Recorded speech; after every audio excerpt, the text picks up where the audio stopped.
I think people who laugh the most are hurting the most. And I think you're right. When I laugh about it, it's because I still haven't processed it.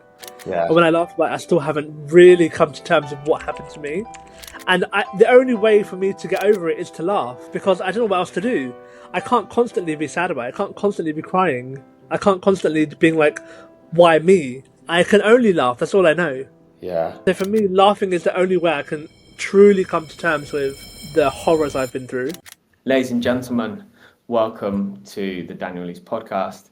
I'm happy to be back here for another episode. We're doing it online because this week's guest is based in the UK, but we've had the pleasure of being friends for, I'll probably say, around the last 6 months. He's been a big supporter of Ansem, and we had a chat the other day, and he told me something that was really fascinating in terms of his life story, and that was the fact that he had a brain tumor and nearly lost his life, which, to be honest, on face value, you'd never understand that person had gone through that situation. And straight away, I was like, we need to do a podcast on this, because I think a lot of people can learn from this, because we are very fortunate, most of us, to not have the opportunity to potentially lose our life. But I think when you potentially do nearly lose your life, it's a very eye-opening moment. But, not only that, he's also got an amazing career in the PR and marketing world. One of his first ever roles in marketing was for Google, biggest brand in the world by far in the tech industry. He's done a lot of charity work. He's worked for Netflix I love The Witcher as well. So for those that know The Witcher, he's worked on The Witcher. He's worked for GQ, and he's recently just started his own brand, the Zenith magazine, which covers all lifestyle related general things, as well as where to go in Dubai and all that good stuff. And he's going to probably explain it way better than I am. But yeah, we're going to talk about his business growth, his career, and obviously the situation where he had a brain tumor, had to have an operation in his skull, remove the tumor, and all the dark moments he went through, then get to where he is today. So please join me in welcoming the UFC welterweight champion, Bilal Muhammad. I'm only joking.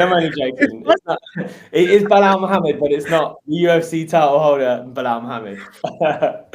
I was like, it's funny because whenever I search my name, I have to spell it the correct way, because that always comes up as the first thing. Yeah, no, it's I was literally thinking about it in the car. I was like, I'm going to joke around and introduce him as the welterweight champion. But Bilal, how are you doing? I'm good, thank you. How are you? I feel like I haven't spoken to you in a long time. Yeah, I'm doing well. Well, apart from the phone call we had the other day, but yeah. No, I'm doing good, mate. I'm doing good. So my name's Bilal Muhammad, like Danny said. I am a writer, social media expert, been in the field for the last 10 years. Danny gave me a very nice career history, so thank you for that. But yeah, I started off my career at Google. I then worked at companies like ITV and Netflix. I worked at GQ, moved to the Middle East to work for an amazing fashion magazine. Sadly, I was diagnosed with a brain tumour, had to leave that role, and then moved back home to London to be with my family, and I've been working on my magazine ever since. So I launched Zenith just over 2 years ago, and it's going from strength to strength, and I'm so proud of it. It's literally my baby. So that's basically my life. Go into a little bit more detail about what Zenith does. What is Zenith? First of all, where do you get the name from? So for me, Zenith is like the epitome, or Zenith is like, well, it's not to me, it's fact. Zenith is the best of the best, and I really wanted my magazine to be reflected in ultimate luxury as being the go-to magazine for lifestyle content. So that's why I chose Zenith. I also really like the letter Z or Z. So for me, it kind of worked really beautifully. And I just think I really had high hopes for the magazine. I wanted to create something really special, and I really wanted a special name. And like I said, Zenith's the best, it's the pinnacle, the ultimate luxury. So yeah, that's why Zenith. Yeah, so obviously the magazine industry, first of all, we're moving into a world which is more digital than it is anything else. But it's a difficult industry to be in, right? So why did you choose it? So for me, writing has always been a passion of mine.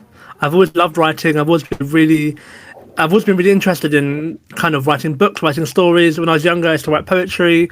I used to enter all these competitions to write books and things like that. So I've always loved it, and I've really enjoyed like writing creatively. So for me, it was a very natural step because I was very good at social media. Also, it's my bread and butter. It's what I know best. So for me, being able to work in a magazine that doing their social media, it was quite a nice movement for me. While I was at GQ, I had the pleasure of writing some content, and I had the opportunity to interview some amazing stars. I interviewed George Clooney. I interviewed who else did I interview? Rami Malek. Like some really cool names. Rami Youssef. Like some really big, like people that I personally love. So for me, having the opportunity to interview them and then to write the article or the content was quite a nice opportunity for me. Yeah. And I was able to really express my creative flair of writing. Nice. So I think it's quite a natural move. I think social media, you write a lot for social media. You're always writing captions. You're always writing like anything to do with social media is essentially a lot of writing content. So it's a very natural move for me. It's not even a move. It's just a sideways step. Yeah. So George Clooney, I mean that that kind of like came out of nowhere. Like, what was he like to interview?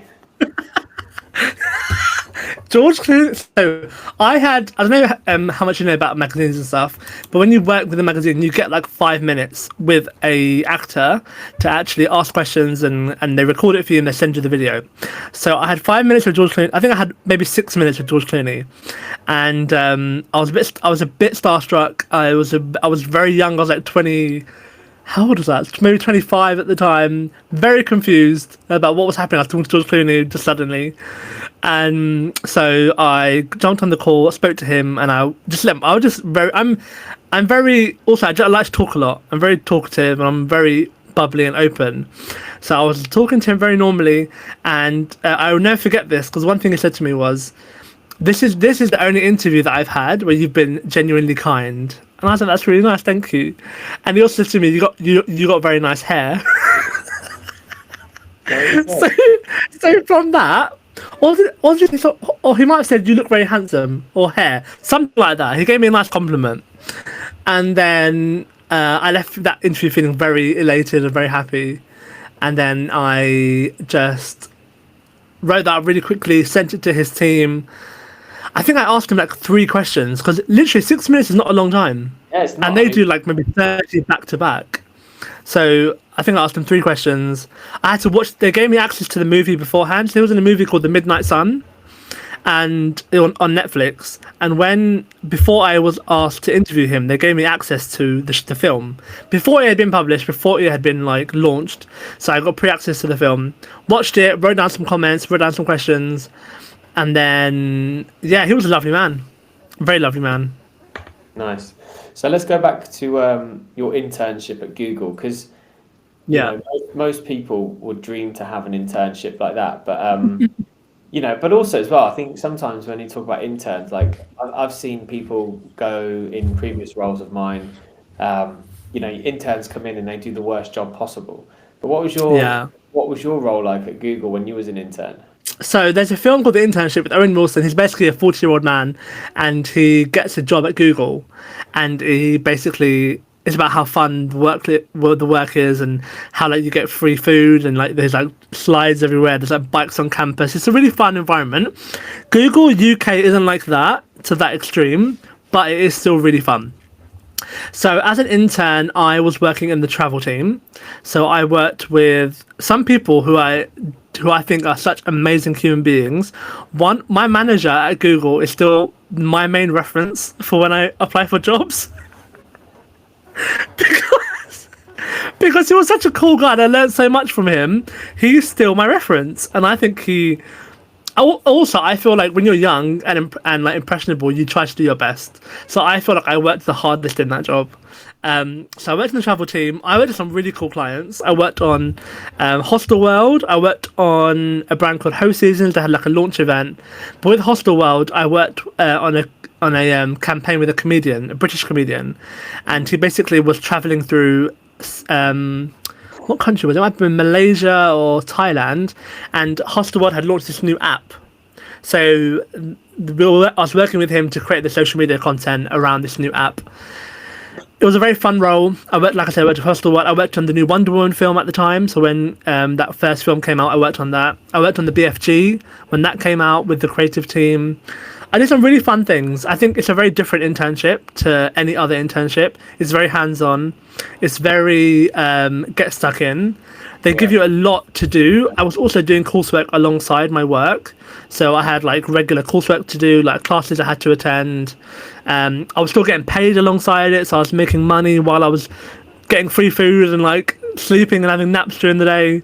I made some really good friends who I think are doing some amazing work now.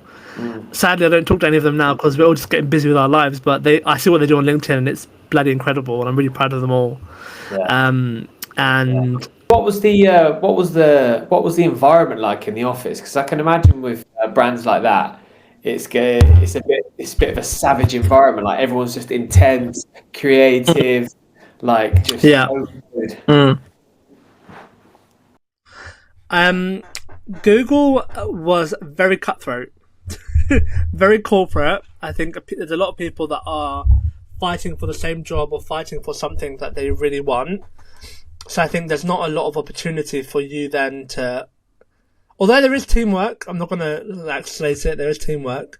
I do think people have their own interests at heart a lot of the time. So therefore they might step on your toes or they might jump over you or, I don't know, it's just very corporate, very, very cutthroat. Yeah. So, and then with the day-to-day learnings and stuff like that, like when you were an employee of Google, do they teach you how to become like almost like the king of Google and how to master it, or do they keep that a secret? To be fair, yes, and I feel like no, they don't teach you a lot about Google. So Google is very much a client-centered company. So everything they do centers around clients and managing their expectations and creating some really amazing output. So for me, Google very much gatekeeps a lot of stuff.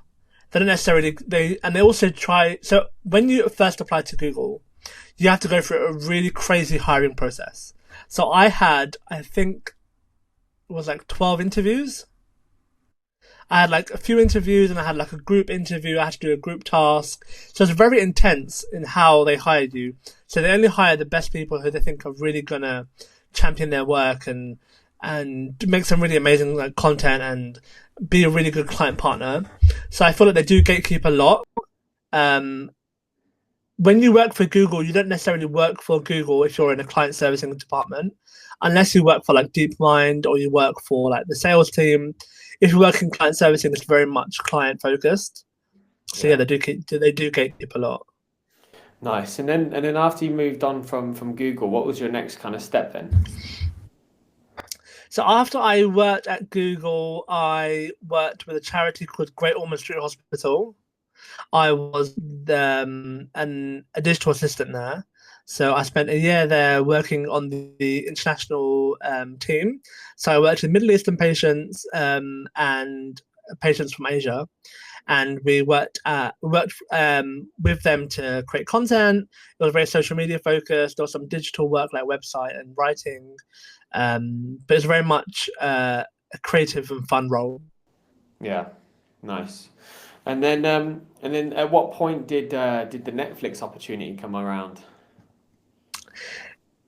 Yeah, so after Gosh, I worked in ITV for a while in their events team, doing their social media and marketing, and then I joined Netflix after ITV. Tell me a bit about the Netflix then, and how that was and how that came around.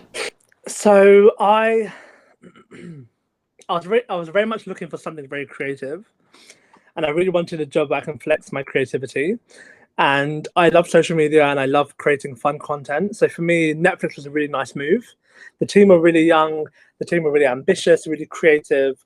The senior members of staff really pushed for creativity. So I love being in that environment. So Netflix, I worked on quite a few shows, actually. I worked on The Witcher with Henry Cavill. We sent him to Comic-Con in San Diego. Such a fun time. I also worked on a film called Tall Girl. I don't know if you know that. It's with, what's that girl from Dance Moms called? That girl from Dance Moms and Sabrina Carpenter and Angela from The Office. Quite a fun cast. So doing that content was really good. Very social first, very creative. We did a lot of filming. We did a lot of like creative writing and like copy and that kind of stuff. So it's a very, very fun role. I think it's one of my favorite roles I've ever done. So why did you leave? Because I got offered the role at GQ. Yeah. I was offered a role in the Middle East, and being young and excited, I was like, this is my opportunity to do something fun in my life. I say this to everyone. I felt like I was escaping something, but I don't know what I was escaping. I had such a blessed life. I had such a great family. You was escaping the UK. Probably was that. I think being young, getting the opportunity to move halfway across the world to an Arab country to live and do a job that seems like the best of the best, the pinnacle, you kind of do it. So I was offered a role at GQ. Do you have any Arab heritage? No, I do not. Okay, I just wondered because maybe with the Palestine thing and stuff like that is like you had, because obviously Bilal Muhammad seems to be a relatively Middle Eastern. But where is the roots for your family? Like, where are you from? Pakistan. Okay, nice. Yeah, I will say I have a lot of Arab influence in my life. Yeah. One very personal to me, one very personal to me, and a few just the Palestine thing. I think you can't watch that. You can't be human and watch that and not be moved by it. Yeah, for I think everyone is going through it with Palestine. It's been going on for like 75 years, and it's only just gotten worse. So I think being a human, you have to feel something about that. And I read Arabic. I can speak Arabic to a certain extent. Pardon? Shray, oh, mashallah, you did good. Danny, that's such a white thing to say, all right? Yeah. Next, you're going to say mashallah. Inshallah. Inshallah. Oh my god, yeah. So yeah, I think also being a Muslim and the Quran being in Arabic and kind of everything centering around the Middle East, it was quite a nice move for me. I'd never been to Dubai before I moved there. Actually, it's quite funny. I'd never actually been to the Middle East, to the UAE. Sorry, I mean, so it's quite an exciting move for me. Obviously, you see amazing things about it. You think Dubai is just like glitzy, glamorous, skyscraper city, which it kind of is. So I packed up all my stuff, moved to Dubai, was there for 3 years, working with the biggest fashion magazine in the world. Yeah, that must have been quite a cool experience. Like, it's like everybody, like even throughout my whole career, before starting Anson, I always wanted to be the best or be with the best. Do you know what I mean? And obviously, when you go in and join that, did you actually? I mean, is the environment like it is the best, or as in GQ or Dubai as a country? as GQ, like as in when you join GQ, it was like the pinnacle for that world, right? Now, is it like that when you're actually working in it? I would say GQ as a brand, no. Obviously GQ know their worth. They know what they're worth, and they know how amazing they are. I would not say they were arrogant. I would say they were actually opposite of that. They were very grounded in their work and who they had on and what they spoke about on the magazine, online, print, anywhere, social media. I think the holding company. GQ here is like more of a franchise, then, is what you're saying? Yes. So when I first joined, GQ was owned by a franchise. Since they have been, Condé Nast have set up an office in the Middle East, in Dubai, and they've taken their contract back. So they now own GQ Middle East. Before they were licensed out to another publishing house, I should say. Sorry. Yeah. This publishing house, I'm not going to mention names, but if you want to know who they are, you'll find out who they are. Wasn't very good. They were quite strict in how they did things. They were very backwards in how they ran the company, and I think ITP. I told you could find it. And I think I think their time had run out, and I think it was good that Condé Nast had taken over the reins. Nice. Okay, but in terms of the actual brand, though, the working for the brand was quite good. Amazing. Yeah. Yeah.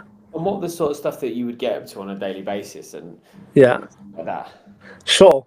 Um, so I was a social media and video manager.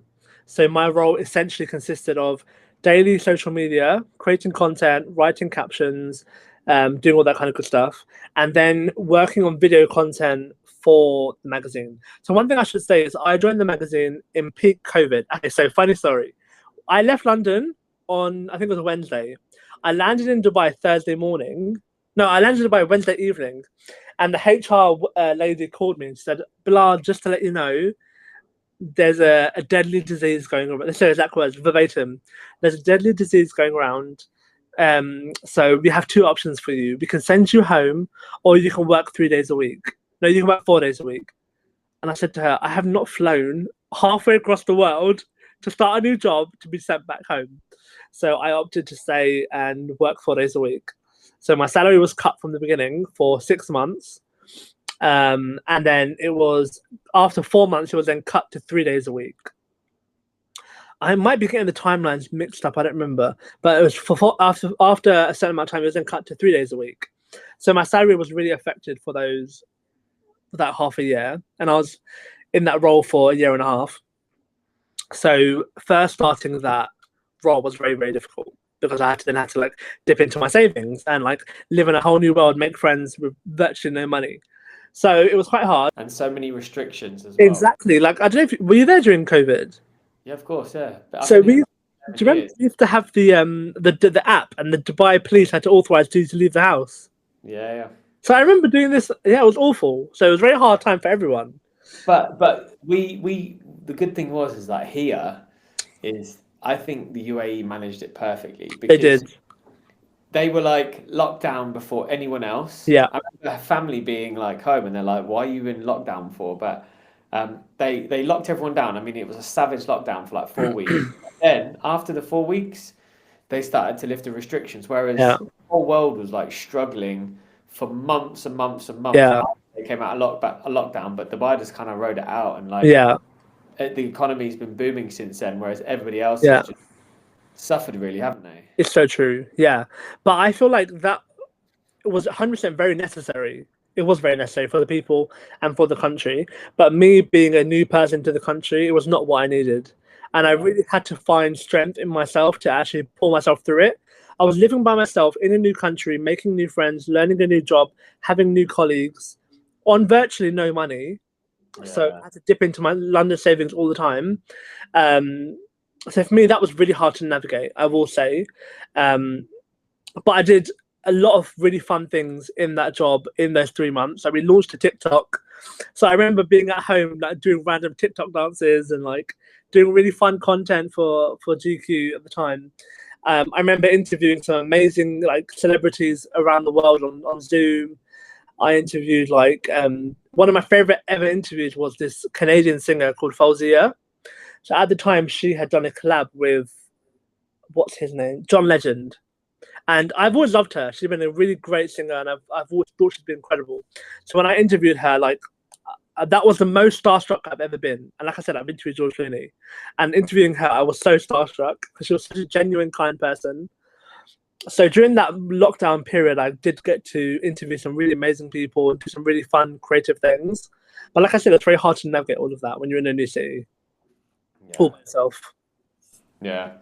And then in terms of timelines, and so at the beginning, we obviously spoke about when you became ill. Yeah. How, like, at what point in the journey did this happen? Yeah. Was it while she was at GQ, or had you left by then? So I had left GQ, and I had started a new role at Al Shire. God, there's some things I could say, but I'm not going to. I had joined Al Shire as their content manager for all of their brands. I worked on like Cheesecake Factory, I worked on PF Chang's, I worked on H&M. Really cool, really fun products, really fun brands. But not a very fun holding company. Exactly, yeah. So I had joined them in January, beginning of February. I started with them. I had just started this new office, this new glitzy company. Went to the office one day, and I remember looking up at the light, and it was really hurting my eye. Like my eyes were really straining, and I was really struggling to look at the light. I'm just looking up now just to check, just to remind myself, because it was very harsh. I Yeah. remember thinking, this is not right. What was I saying? Oh yeah. So then one day I was waiting for a taxi home, and I luckily my office was right next to a pharmacy. So I was Yeah. standing outside the pharmacy.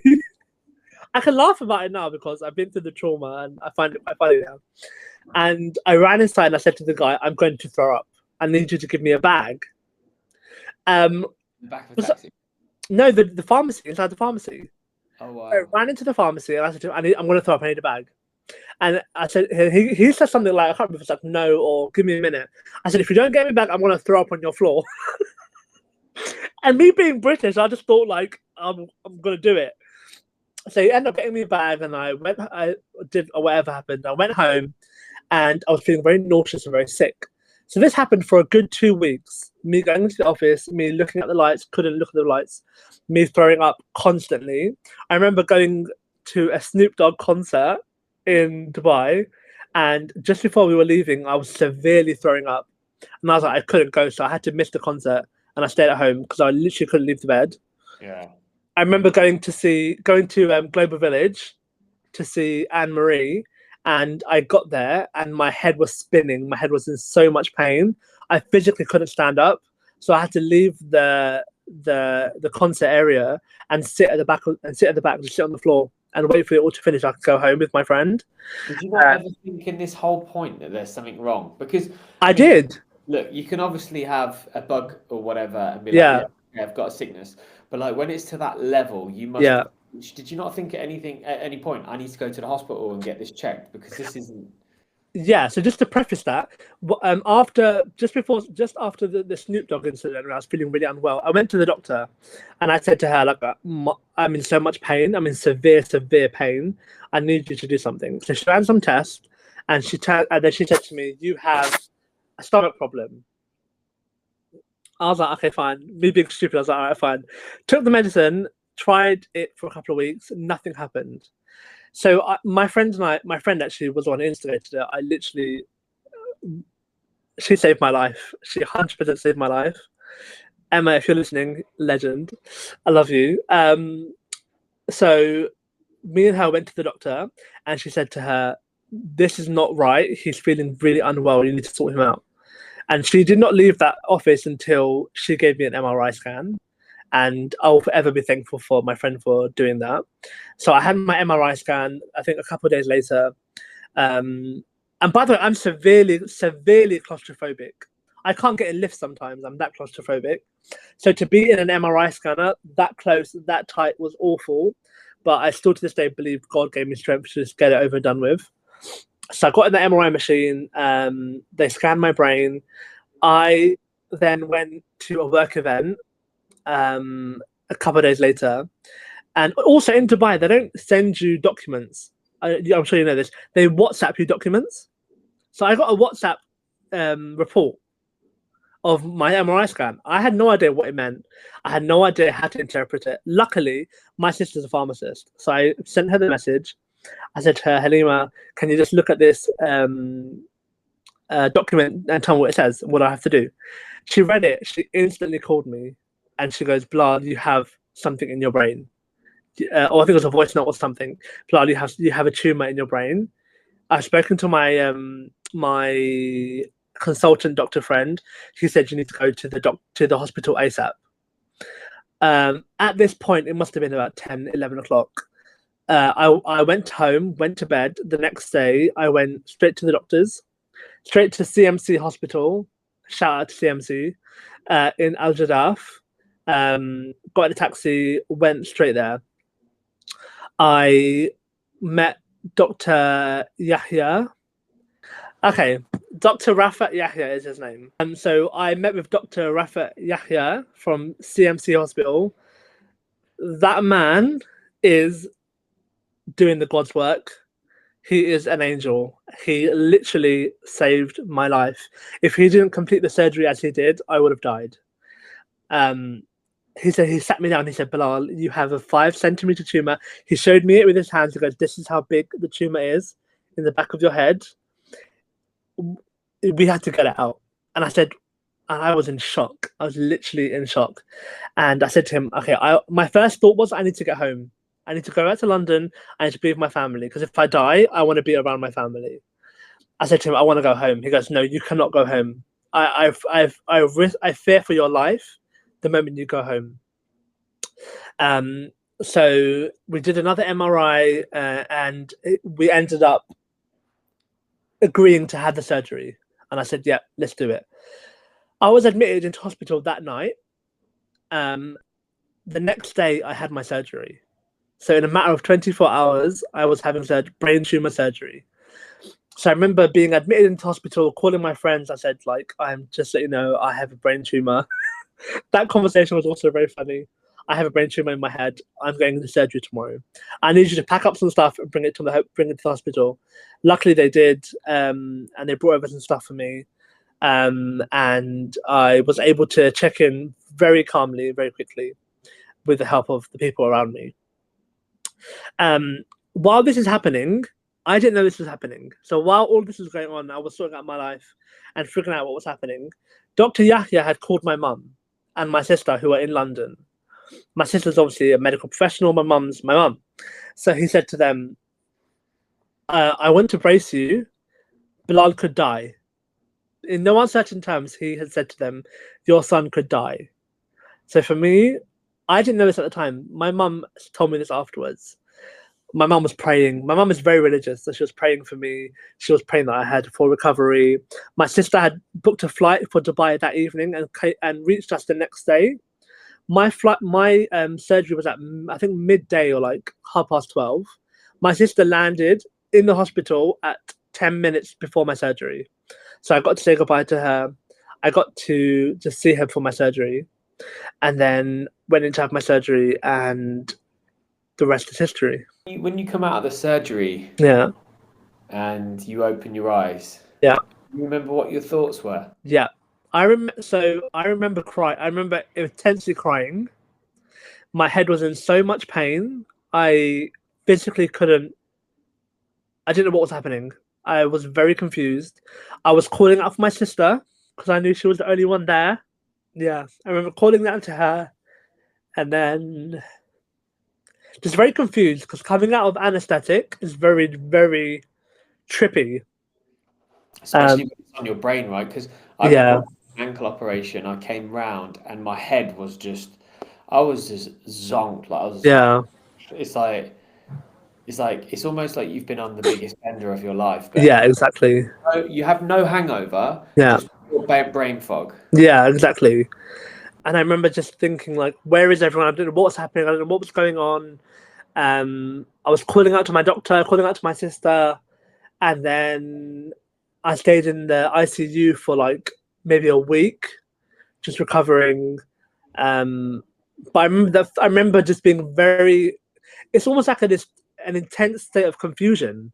Like you physically don't know what's happening, and you physically don't know how to feel. Mm. I just remember crying, just constantly crying. And after that operation, how long did it take to actually recover? The recovery was very long and very intense. Okay, so just to preface, my surgery was on the 1st of April, which was the first day of Ramadan. So my mum sees it as a blessing. She sees that as like a very powerful date. So it took me all of Ramadan. I was recovering, which is a month, and then I would say I was getting back onto my feet after 2 and a bit months. I was getting back on my feet. Yeah. So all of April I was out. Most of May I was out. I started to walk again in June, and I think one of the things to remember is like when you have brain surgery, you have to remind yourself to do everything again. So I literally was learning to walk again. I was literally learning to eat again. I was literally learning how to sit up again. I was literally learning how to do everything again. I felt like a baby. I couldn't shower properly. I had to be. I needed assistance to shower. I couldn't just get up and walk to the kitchen. Someone had to bring me something. I couldn't sit up properly. I needed help sitting up. So I was literally relearning everything again. And that's such a humbling experience, because you realize how insignificant you are. In actuality, how insignificant everything is, because you need people around you and support you to be able to do the basic things that we take for granted every day. Yeah. And it makes you feel quite, Yeah. So you had to do like complete rehab on everything. Did it everything. the operation, the tumor stuff, did it almost like kind of like reset your brain in a way, so you kind of forgot how to walk, Yeah, forgot how, wow. forgot how to do everything. I literally had to learn to walk again. I had a Zimmer frame for about a month, and I was walking with a Zimmer frame. Um, I and I don't know if I don't know if you can see it, but I have a scar from the base of my skull to the top of my neck. It's maybe about 10 centimeters long. And that's not the only surgery I had. I've had two surgeries after that. Yeah. So I had to then go through that whole process again. So Yeah. but obviously not to that extent. So, but yeah, you do have to relearn everything. But why did you have to have surgery again though? So, very long story. But after my surgery, I was supposed to have subsequent treatment in Dubai. I was brought home to potentially do that treatment at home. It didn't go, obviously, with the NHS and other things out of my control. That treatment didn't happen quick enough, so the tumor grew back. That Hearing that news again was, I think, worse than hearing it the first time, Yeah. because the first time I had no opportunity to really, really let it sink in. I had to do all that thinking after the surgery, after the fact. Yeah. But the second time, I had already been through it all. I'd already been through recovery. So to hear that I have to go through it again was even worse. So Yeah. the doctor said to me, "It's growing back. We have to do another surgery." So in London, I had a second surgery to remove the tumor. It wasn't as big, but it was there. There were some complications. The doctor couldn't actually do it. So, oh my God, now I think about it, so much stuff had happened. The doctor couldn't take the tumor out. So I had to be stitched up again. And I came back and the following month to have the surgery again. So I technically had three brain tumor surgeries in the space of a year. And then the third time, alhamdulillah, it was cleared. I had my radiotherapy. It's called a carpet. So where the tumor is cut out, it leaves a carpet of like a tiny, tiny, tiny slice of the tumor, and the radiotherapy gets rid of that carpet. So there was nothing there for it to click onto or to regrow. But yeah, it was very scary. I think that second time hearing it, that it's grown back, I think was worse than the first time I heard it. So with the physical side of things, obviously the physical recovery was obviously learning how to walk again. How was your speech after that? Like, did you have any speech issues with like learning words or stuttering or anything? I don't think I had speech problems. I think that a lot of it was relearning things day to day, like walking and eating to certain extents, and like showering and all that kind of stuff.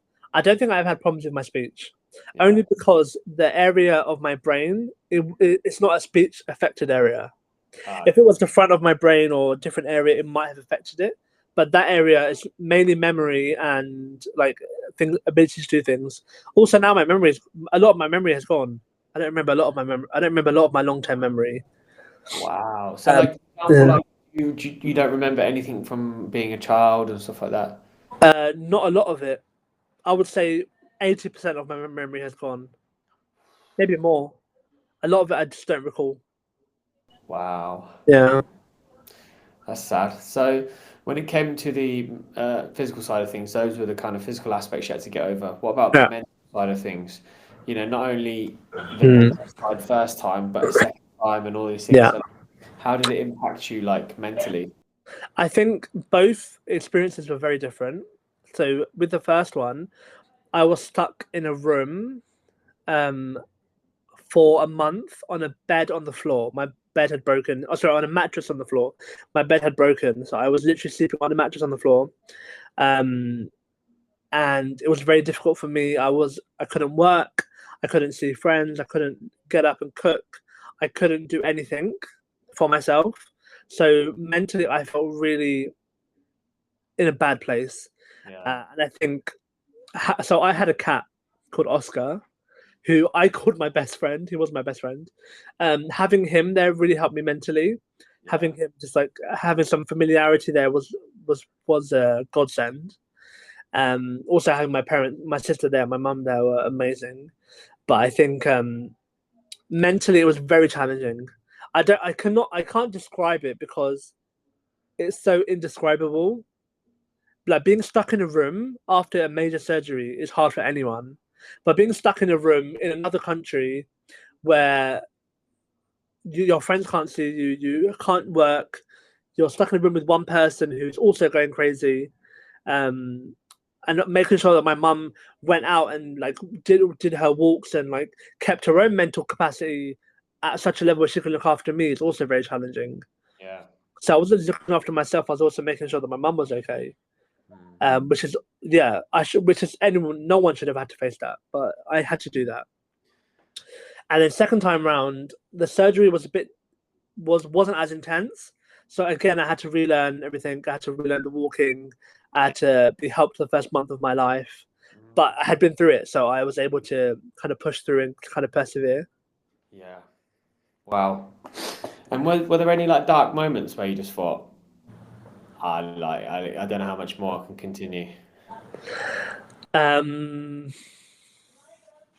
in all honesty, no, because being a Muslim, there's a certain element of things that happen to you for a reason, Yeah. and that was God's way of telling me to change something. So for me, I had no real right to say I don't want to do this anymore, because that was, and also as a Muslim, you believe that your life is a test, and you believe that you're put on this earth as a test, and you have to struggle on this earth to get the greater reward in the next life. That's essentially what being a Muslim is. So for me, having that struggle and having that um, test for me it was a bit of hope. It was that I was able to overcome something and there be a greater reward for me at the end. And Were yeah, you always religious? no, Or did this moment in your life make, no. okay, this is, I will say I've grown up a Muslim. I've always I still believe in Islam. I think it's for me the only right religion. when you say the right religion, Yeah. what does that actually mean? Um, I don't think people like to say it, but there is. I think in reality, there's only one right answer. There can't be five right answers. So for me, Islam is the right answer, and that's just me being a Muslim. And what makes you say that though? Like what for example, why is Islam right over Christianity Yeah. or a Catholic or a Jew? So for me, Islam is okay. So I don't know where to start. So when the Holy Quran was we believe sent down from God to Muhammad, it in its entirety has not been changed for 100, I don't even know how many years it is, 150,000 years. Since when Muhammad got the Quran to when we have it now, it has not been changed. There's a direct link from the Quran we read today to the Quran that was sent down from God to Muhammad Sallallahu Alaihi Wasallam. So for me, that in itself is the word of God because there's been no changes. It's been direct. And there's so many like hafiz, which means someone who has memorized the Quran around the world. So there are millions of them around the world, and they all have memorized the original script of the Quran. So for me, that in itself is truth. As we know, the Bible has been changed multiple times. There's been multiple iterations. The New Testament is not even word of Jesus Christ. I should say that it's not a word of Jesus. Obviously, as Muslims, we also believe in Jesus. We believe he was a prophet of God. We believe that he was like Muhammad, not a son of God, but he was a highly regarded prophet of God. He was sent the Injil, which is his book. So he was essentially sent a book, like Muhammad was sent the Quran. He was sent the Injil, and that we believe is the original, the essence of the Bible. the first Bible, not the one that was changed. That, you know how the New Testament and the Old Testament, we believe he was given the original one, and after his death, I'm not sure the mechanics of it, but at some point it was changed, and we know it was changed when I don't know if you have the Council of Nicaea. So this was a council. I'm also not too sure on the historical figures, but facts and stuff. But the Council of Nicaea was a council created by the King of Nicaea, I guess. I don't know the ins and outs of it, but he has basically gotten together all the political Christian leaders in a room and said to them, "We all have different beliefs. We all believe different things. I want us all to come together, put all of our thoughts and beliefs into one book." So he had manufactured the Bible we know today. So he had taken bits of one priest, bits of another priest, and put it into a book that everyone agreed on, and everything else was burnt. That's essentially what happened. So Christianity, as we know it today, is not the real book given by God to Jesus. That's what we believe. And historically, it's true because we know this is what happened. We know that historically it was noted that the Bible that Jesus got was not the Bible that we have today. The Bible was first sent down. I don't know the language. I think it was maybe Aramaic. I think it was Aramaic. That was the language that he spoke. We now have the Bible in English and loads of other languages. So we know in essence that's not the real Bible. The Quran was sent down in Arabic. So we know that that's the final iteration that was sent from God to the prophet to then us. There's other aspects of the Quran the Quran has so many scientific facts that science is only discovering now. Science only 100 years ago discovered that there was two genders to a plant, a male and a female part of the plant. The Quran said that 1400 years ago. So for me, that is a clear sign of God and a clear sign that it came from a divine being. So, Muhammad was Muhammad was illiterate. He couldn't read or write, and the fact that he had come with this book that was projecting like future discoveries, to me, is the truth. I don't think anyone can deny that. The Quran also has loads of other miracles. It talks about the Big Bang, and the Bible never spoke about the Big Bang. The Big Bang came about in scientific discovery only recently, whereas the Quran spoke about it 1400 years ago. The Quran speaks about other amazing miracles that, to me, only prove that they came from a higher being. Yeah. Not a illiterate person who was in the Middle East. Yeah. It's an interesting topic. I wish I could really buy into the religion side of things, but I just don't. I feel like I've just gone so far in my life where I've not believed in a greater good. Okay. That I just find it very hard to understand. Like I'm a very logical person, right? Yeah. To make sense, right, about God, and they say, well, God is not a person. It's a thing. It's a shining light. I'm like, I can't make sense of it. I'm just like, for me, it doesn't make sense. And then also, like, I think religion is also good for people, obviously, being good humans. Yeah. I also feel like, unfortunately, it's also a way to divide people, because people will either, you've got devout kind of like, religions where they feel like they're more superior than others. Yeah. And for me, that's where I just kind of like lose my, let's say, logic around actually believing in it, because like someone said, really like hit the nail on the head once. He was like, I asked him if he was fasting through Ramadan, and he said, well, you know what, Danny, I am. Mm-hmm. Yeah. But I don't have to fast for 1 month to be a good human.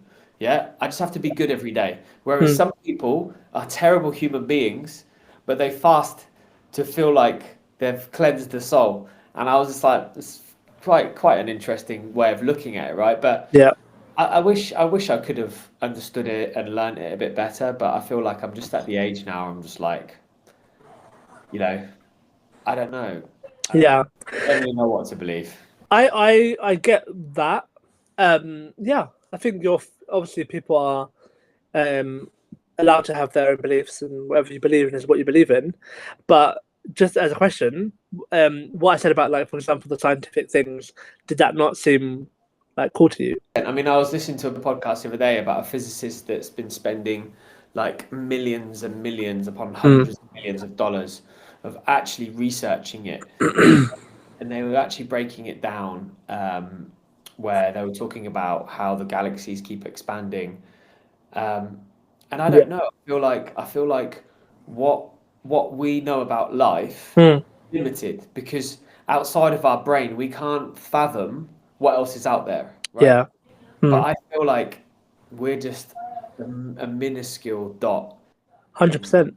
something that's like way, way bigger than any. Like we're just a small portion of like a tiny, tiny, minuscule portion that is like it's just so big that you can't even fathom or No, imagine totally. like what actually else is there. You know, like you can't think about like planets in the solar system and think we're the only ones. This planet's the only one that's got people that Yeah. live, right? It's just like if Mm. why would Earth be the only place where things can live, right? It's just so yeah. I think when you enter into that, it's like I mean I hope maybe one day if I'm passing and I go to the other life, I'm just like then I can truly find out what is out there. Do you know what I mean? But Yeah, who knows? Who knows? I think treat every day as it comes. Be a of good person. course. Be kind. Um, you know, and did you know what? That's one thing about living in a Muslim country is that you know you see a lot of hate towards Mm. Muslims in Western countries, and I feel like when you live in a place like the UAE and you realize how peaceful like Islam actually is, Yeah, totally.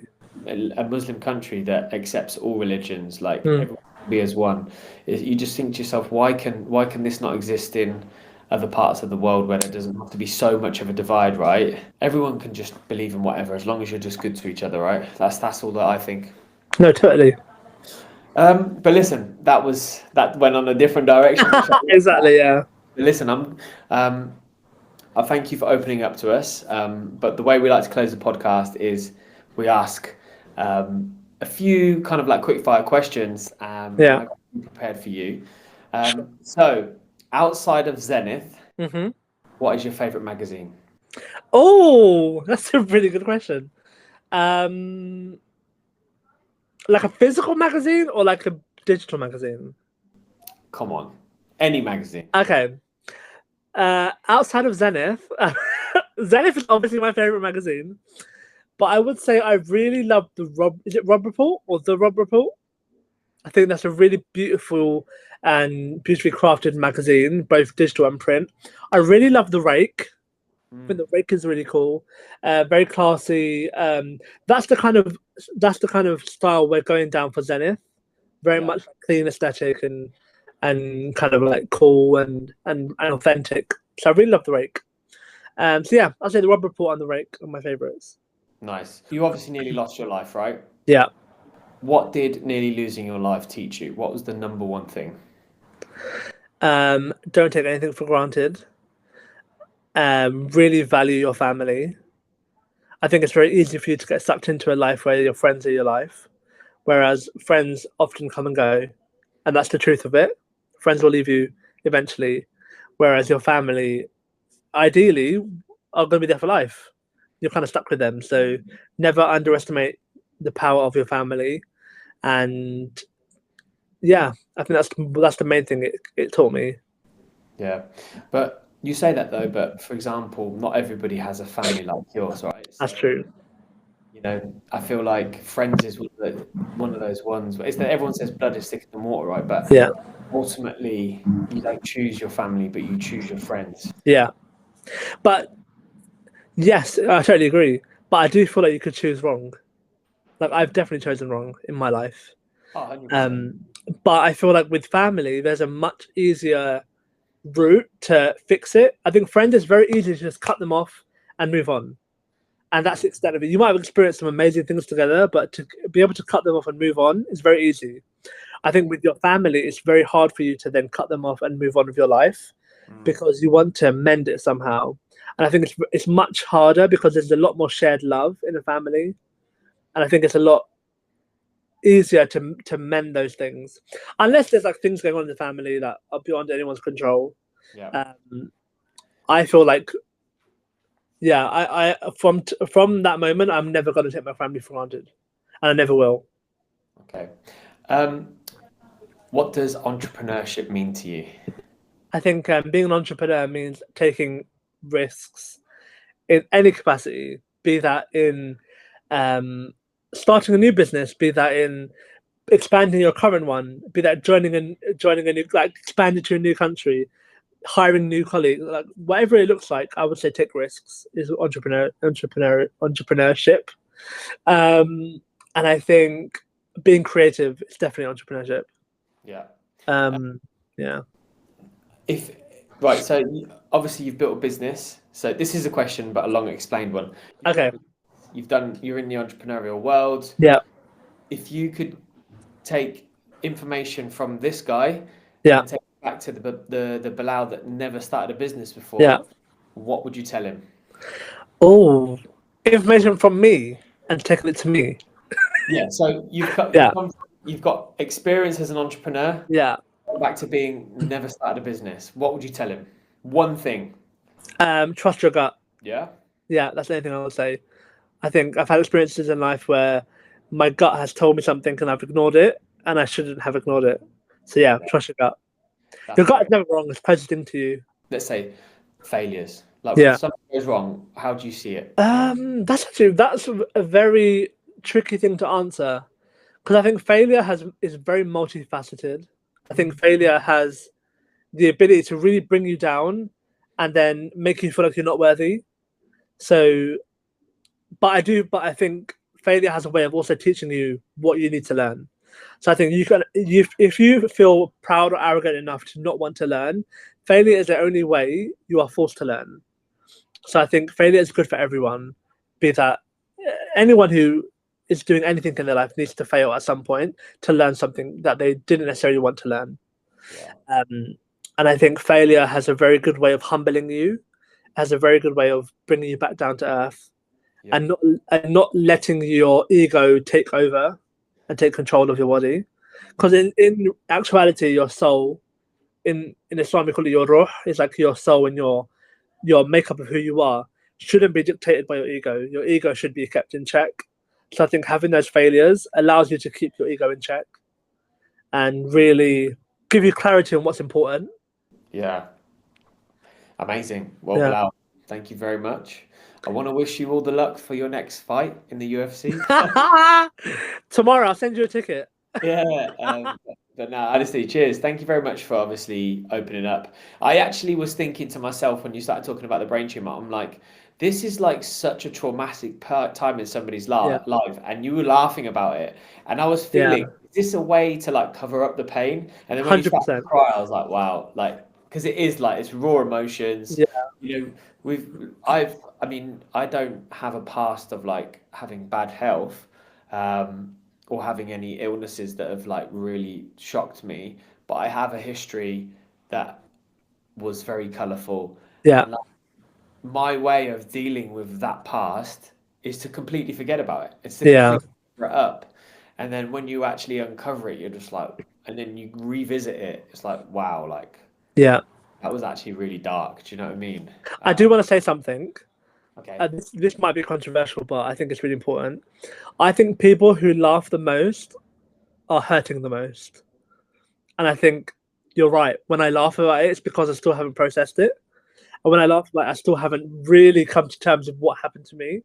And the only way for me to get over it is to laugh because I don't know what else to do. I can't constantly be sad about it. I can't constantly be crying. I can't constantly being like, why me? I can only laugh. That's all I know. Yeah. So for me, laughing is the only way I can truly come to terms with the horrors I've been through. You've always got someone you can call if you're ever feeling down, mate. What's his number? I don't know his name. I'm joking. Thank you. I appreciate that. But yeah, guys, another awesome episode with someone that's got some amazing experience, not only in life but in business. So if you've liked that episode, you can connect with Bilal. I'm going to share all the details in the show notes. Go hit him up if you want to be a part of the magazine, you want to sponsor it, you want to be featured in it. He's done some really cool stuff, and we recently got voted Skincare Brand of the Year in that amazing publication. So thank you for that, Bilal. Of course. You deserve it. Cheers, bro. And until next time, guys, make sure you hit the like button, share, subscribe, comment. Let us know what your thoughts to that episode were, and we'll see you next time.